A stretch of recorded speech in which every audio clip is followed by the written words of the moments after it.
Hello students, एक बार फिर आप सभी का स्वागत है हमारे YouTube channel free maths classes by Lalit ji में। तो बच्चों, आज हम एनसीईआरटी पार्ट सेकंड में चैप्टर 7 इंटीग्रेशन यानी समाकलन शुरू करेंगे। तो बच्चों, सबसे पहले यह जानना जरूरी है कि इंटीग्रेशन क्या है, इसकी परिभाषा क्या है। तो इंटीग्रेशन की परिभाषा क्या है? किसी फलन का अवकलन प्राप्त करने की प्रतिलोम प्रक्रिया को समाकलन कहते हैं। अवकलन प्रक्रिया में दिए हुए फलन का अवकल गुणांक ज्ञात करते हैं तथा समाकलन प्रक्रिया में एक ऐसे फलन को ज्ञात करना होता है जिसका अवकल गुणांक दिया हो। जैसे D D x sine x बराबर कॉस एक्स, तो कॉस एक्स का समाकल साइन एक्स होगा। यानी साइन एक्स का यदि अवकलन कॉस एक्स है तो इस कॉस एक्स का समाकल साइन एक्स होगा।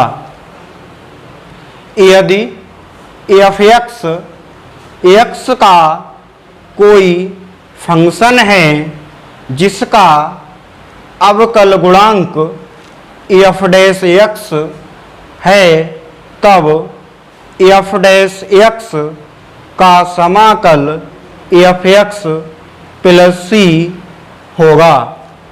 प्रतीकों की सहायता से इसे निम्न प्रकार लिखते हैं। Integration F dash x D x बराबर एफ एक्स प्लस सी, जहाँ सी इंटीग्रेशन कांस्टेंट है। तो बच्चों, अब इसका स्क्रीनशॉट ले लो।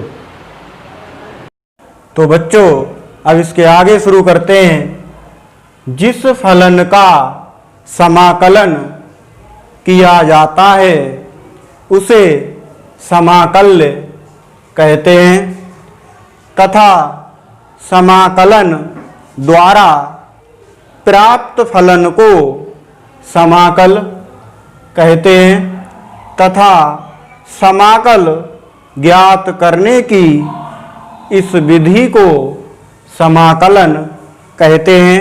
जैसे integration F dash x D x बराबर एफ एक्स प्लस सी। तो यहाँ पर जो फंक्शन है F dash x D x, इसका जब हम समाकलन करते हैं तो हमें प्राप्त होता है फलन एफ एक्स।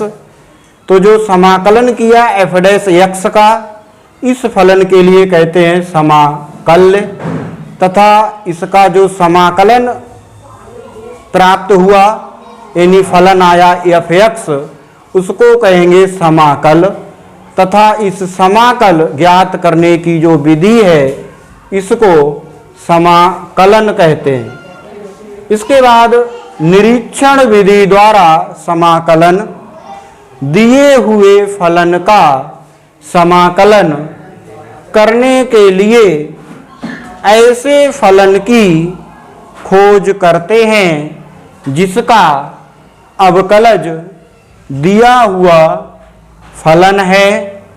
अविष्ट फलन की इस प्रकार की खोज जो दिए हुए फलन के समाकलन ज्ञात करने के लिए की जाती है, निरीक्षण विधि द्वारा समाकलन कहते हैं। तो बच्चों, अब इसका स्क्रीनशॉट ले लीजिए। अगर ये हमारा वीडियो आपको पसंद आया हो तो कृपया इस चैनल को सब्सक्राइब कर लीजिए।